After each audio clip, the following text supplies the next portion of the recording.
बेटा ओ बेटा, दरवाजा खोल दे। बाहर बहुत तेज बारिश हो रही है। बाहर ही रह बुढ़िया। तूने और तेरी बेटी ने मेरी पूरी जिंदगी नरक बना दी है। अब मरो बारिश में। दोनों घर के अंदर पैर भी मत रखना। एक समय की बात है। चंदनपुर राज्य में एक बूढ़ी औरत रहा करती थी, जिसका नाम कमला था। उसकी एक बेटी थी, वैशाली। कमला का बेटा मर चुका था, इसलिए घर में बहू मालिनी का ही राज्य चलता था। वह पूरे दिन आराम करती थी। वैशाली दिन भर लकड़ियां तोड़ के लाती थी और कमला घर का काम किया करती थी। एक दिन वैशाली की तबीयत खराब हो गई। वो काम करने नहीं जा पाई, तो मालिनी ने दोनों माँ बेटी को घर से बाहर निकाल दिया। माँ, मैं आज जंगल नहीं जा पाई लकड़ियाँ चुनने, इसलिए भाभी ने मेरे साथ साथ तुम्हें भी घर से बाहर निकाल दिया। मेरी वजह से तू कितनी बारिश में भीग रही है माँ। तुझे बहू ने घर के बाहर निकाल दिया। मैं कैसी माँ हूँ, अपनी बुखार से तपती बच्ची को घर की छत भी नहीं दे सकती। अगर आज मेरा बेटा जिंदा होता तो हमें आज ये दिन नहीं देखना पड़ता। माँ, तुम ठीक कह रही हो। आज भैया होते तो भाभी को ये सब नहीं करने देते। फिर वैशाली सोचते हुए बोलती है, माँ, जब भाभी हमसे इतनी नफरत करती है तो हम भाभी के साथ क्यों रहते हैं? हम चलते हैं ना कहीं और।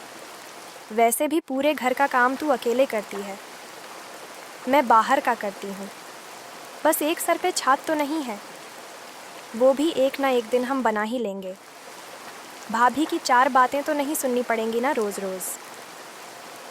बेटी, तू और मैं निकल तो चलेंगे, लेकिन तेरी भाभी का क्या होगा? वो थोड़ी गुस्से वाली है।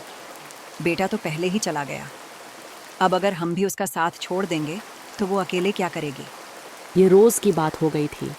कमला और वैशाली उसको चाहकर भी छोड़ नहीं सकते थे। एक मालिनी थी जो उन दोनों को परेशान करने का कोई भी मौका नहीं छोड़ती थी।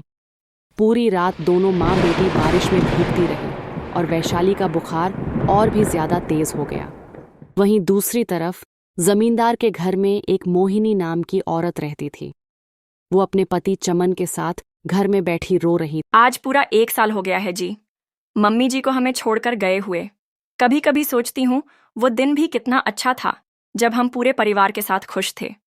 मम्मी जी के जाने के बाद ऐसा लगता है जैसे सर पे से साया ही खत्म हो गया है।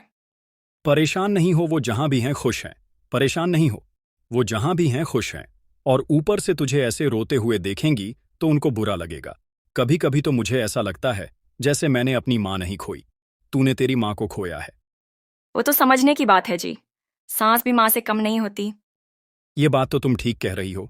उधर कमला की बेटी है, पूरे दिन लकड़ी चुगती है, जंगलों में आदमियों की तरह मेहनत करके घर में कुछ खाने को लाती है, और कमला की बहू दोनों माँ बेटियों का जीना मुश्किल रखती है।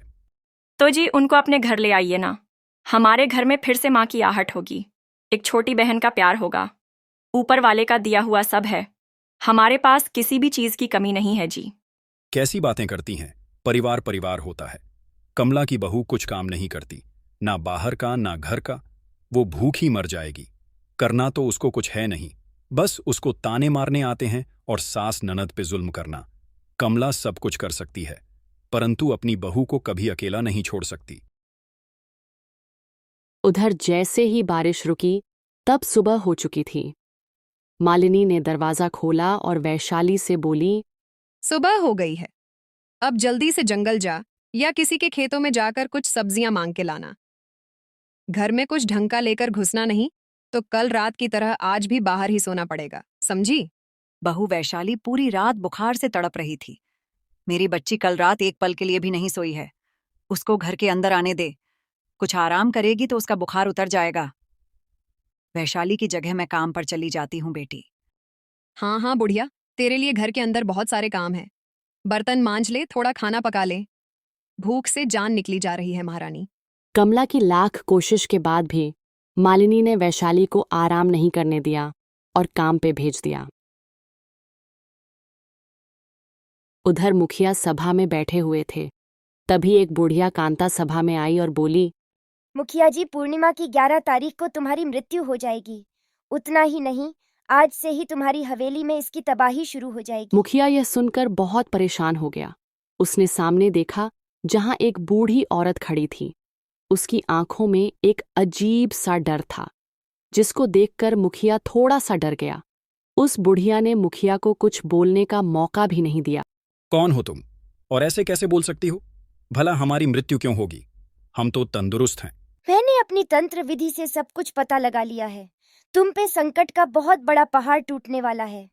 कैसा संकट? वो तो मैं तुम्हें नहीं बता सकती, परंतु इतना बता सकती हूँ, आज से ही तुम्हारी तबाही शुरू हो जाएगी। इतना बोलकर वो बुढ़िया जाने लगी। मुखिया उसके पास आकर उससे बोला, तुम तंत्र मंत्र की मलिका हो तो हम तुमसे कुछ बात कहना चाहते हैं।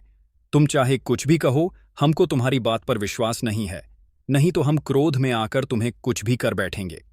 तुम मेरा अपमान कर रहे हो, तुम्हें इसकी सजा जरूर से मिलेगी। हम तुम्हारी बातों में एक पल को आए जरूर थे, डर भी गए थे, परंतु अब हमको लगता है कि तुम बस हमें डराना चाहती हो। अब निकल जाओ यहां से। मुखिया, मेरा काम था सच सच बताना। विश्वास करना या ना करना वो तेरी किस्मत है, पर याद रखना, जिस घमंड से तू मुझे भगा रहा है वही घमंड तुझे सबसे बड़ा दुख देगा। तेरी धमकियों से डरने वाला नहीं हूं मैं। जा कहीं और जाकर अपने तंत्र मंत्र की कहानियां सुना। मुखिया ने अपने सेवकों को इशारा किया। इस पागल औरत को यहां से निकालो। सेवक बुढ़िया की ओर बढ़े, लेकिन कांता ने अजीब सी हंसी हंसी।